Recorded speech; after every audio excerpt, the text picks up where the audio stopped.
Salutations à toutes et à tous. Il y a eu trop d'écho suite à la sortie d'Aliouba dans l'émission Mirador. Trop d'écho, surtout au sein de la gouvernance actuelle du pays. En toute honnêteté, M. Aliouba du parti Modèle est une véritable école où les membres du CNRD, les membres du gouvernement devraient aller prendre des enseignements, devraient aller écouter, comprendre, appliquer, pour qu'ils ne soient pas humiliés demain, pour qu'ils ne soient pas dans des problèmes demain. On a suivi sa sortie, encore une fois, dans l'émission Mirador. D'ailleurs, certains vont écouter un passage très important de ce qu'il a dit, parce que là, on a vu notre grand frère, Koto Ameng, Ousmane Gawal, Diallo, dire carrément que le dialogue est derrière nous. Et on n'a pas aussi oublié à un moment donné, certains nous disaient ici que le train a bougé. Ceux qui sont à bord iront avec le train. Ceux qui sont au quai vont rester là-bas. Mais en tout cas, eux déjà, c'est parti. Mais après, ils se sont coincés devant. Mais ils n'ont pas arrivé à bon port. Et les autres qui étaient là, ils sont venus les retrouver en place. Et c'est devenu un retard catastrophique pour la nation. Des erreurs à éviter. Koto Ousmane, na moko seda, na poma. C'est très important. Yo Koto Ousmane, Gento, Koto Aliou. Famado. Nous allons écouter l'un de ces passages et chacun d'entre nous tirera les leçons, surtout ceux qui sont aux affaires. Sini mo kanakaside kafantu malo. Aïkalon, voilà. Écoutez bien l'enseignement que Aliouba vous donne ici. C'est regrettable parce que ces propos et ces positions sont teintés d'arrogance et de suffisance. Et c'est cela qu'il faut dire parce que il faut faire la différence. Lorsqu'on est un acteur politique, on se limite dans le temps. Lorsqu'on veut devenir un homme d'État, on reste dans le temps. Et c'est très différent.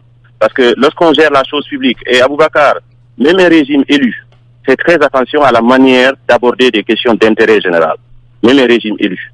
Vous avez vu dans des pays où, quand le pays est en difficulté, dans des situations où le pays est en difficulté, le président ou les autorités décident de parler avec tout le monde, avec la même attention, la même écoute, parce que c'est un pays qui appartient à tous. On n'est pas forcément obligé de dire qu'on se mettra autour de la table qu'avec ceux qui sont d'accord avec ce que nous faisons.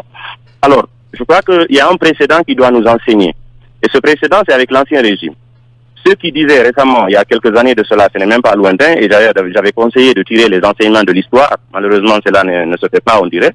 Parce que ceux qui tapaient sur la table pour dire nous ne reculerons devant rien, nous ne céderons rien, nous discuterons avec personne. Ils sont où aujourd'hui? Voilà ce qui est arrivé.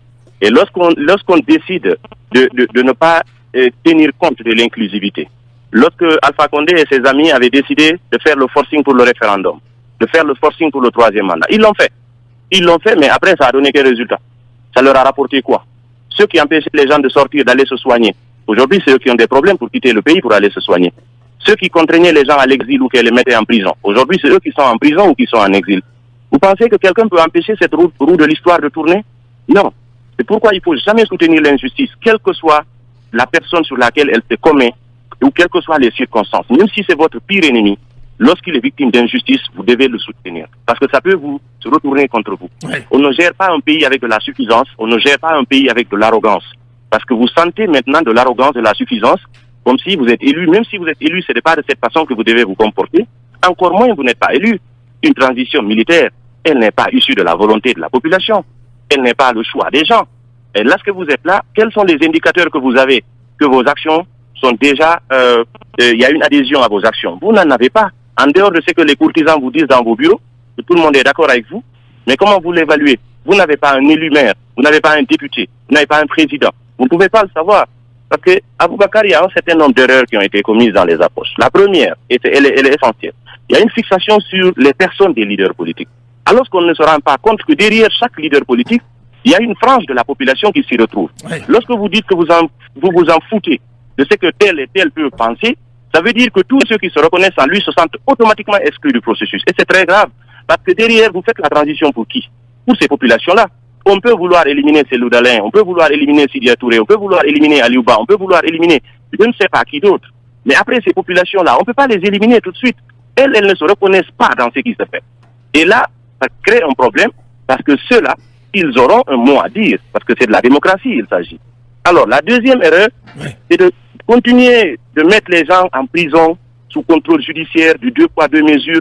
Nous avons des crimes pour lesquels nous avons constitué des dossiers depuis l'Ancien Régime, et ce sont ces crimes et l'instrumentalisation de la justice qui ont justifié le coup d'État du 5 septembre 2021. Alors, au lieu de traquer ces crimes, au lieu d'arrêter ces criminels, au lieu de rendre justice, c'est des paisibles personnes qu'on prend aujourd'hui pour des criminels. On ne peut pas me convaincre que Sékou Koundouna est un criminel. On ne peut pas me convaincre qu'Ibrahima Diallo est un criminel, que Fonike Mengue, que Billo, que Diani Alpha est un criminel. Alors, comment se fait-il que nous continuons à répéter cette histoire douloureuse de notre pays où chaque fois, c'est des problèmes interpersonnels parce que quelqu'un a eu une petite parcelle de pouvoir, il pense qu'il devient tout de suite le remplaçant de Dieu sur terre, c'est lui qui doit dicter comment respirer, c'est lui qui doit vous dicter où vous devez aller, c'est lui qui va vous mettre en prison comme ça lui convient. Et finalement, si on se fait... J'ai fait beaucoup de recherches sur l'histoire de la Guinée, surtout récemment. Oui. La plupart des crimes d'État qui ont été commis en Guinée, c'est des crimes à caractère interpersonnel.